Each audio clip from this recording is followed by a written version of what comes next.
नमस्कार, आप सबका एक बार फिर वेलकम टू जस्ट फाइनेंस। आज हम समझने वाले हैं calculation behind purchasing of A car. Let's know the cost behind owning a car. समझ लेते हैं। अब एक 20 लाख का कार खरीद रहे हैं।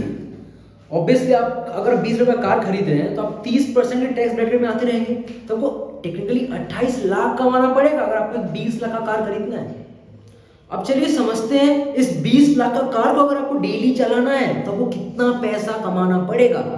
हम मान लेते हैं आप 20,000 किलोमीटर पर ईयर चलाते हैं और इस कार को आप 5 साल के लिए रखते हैं, 5 ईयर्स, तो 15 का एवरेज हम मान लेते हैं। कोई भी कार का रहता है अगर 15 एवरेज, तो पेट्रोल का कॉस्ट हम 110 से 150 के अंदर से फ्लक्चुएट होता रहेगा।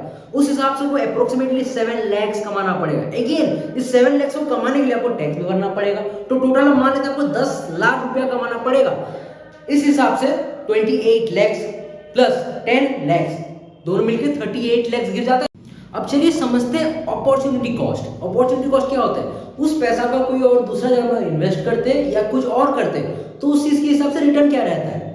तो मान लेते हैं अब उस 40 लाख के अमाउंट को अगर आप कोई इन्वेस्टमेंट करते हैं, लाइक SIP करते कुछ भी विद ए कागर ऑफ 12%, तो आपको आराम से 60 लाख के आसपास का रिटर्न मिल जाता है in 5 years, 60 to 70 in some cases. You are thinking कि हम आपको कोई मैजिक शो दिखा रहे हैं, वो ऐसा कुछ बकवास बोल दे रहे हैं। ऐसा नहीं है। आपको आपका विजन को क्लियर करना इंपॉर्टेंट है। एक नॉर्मल आदमी जो सैलरी लेता है इन 15 to 20 इयर्स 2 से 3 कार परचेज कर लेता है। ये सब होने के बाद रिटायरमेंट के टाइम लोग बोलते हैं बस पैसा ही नहीं है। ऐसा क्यों है? बिकॉज वो अपना फाइनेंस को एफिशिएंटली हैंडल नहीं करते। आप बस एक ट्रेडमिल में चल रहे हो, ये साइकिल बार बार कंटिन्यू हो रहा है। नेक्स्ट सेक्शन में आपको बताते हैं आप अपने फाइनेंशियल को कैसे मैनेज कर पाओगे और किस हिसाब से आपको अपने लाइफस्टाइल को अपग्रेड करना चाहिए। हम ये नहीं कह रहे हैं कि महंगा गाड़ी मत खरीदिए, हम ये नहीं कह रहे हैं कि शॉपिंग मत कीजिए, हम ये भी नहीं कह रहे हैं कि आप कपड़े मत खरीदिए, क्योंकि जीने के 4 दिन और बाकी सब बेकार दिन। ये कॉन्सेप्ट तो आप विश्वास करते ही है ना। हम जस्ट यही कह रहे हैं कि आप कुछ भी कीजिए तो उससे पहले उसके रिलेटेड कॉस्ट को आप जांचिए, परखिए, फिर खरीदिए।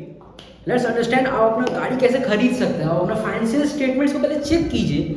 आप 20% डाउन पेमेंट दे सकते हैं कि नहीं दे सकते हैं? अगर आप 20% डाउन पेमेंट दे सकते हैं, नेक्स्ट एक ऐसा लैंडिंग पार्टनर ढूंढिए जो आपको 10% पे कार लोन दे सके, और एटलीस्ट ये कार लोन 4 इयर्स के लिए होना चाहिए। You can buy A car, और इस रूल को जो क्वालिफाई करे वही कार खरीदिए। सेल्समैन आपको अपस्केल करेंगे, but don't by that thing until unless you can by that thing.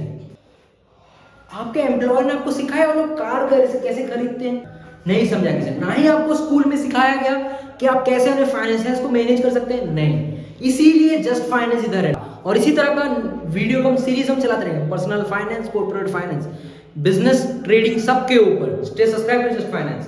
C you again.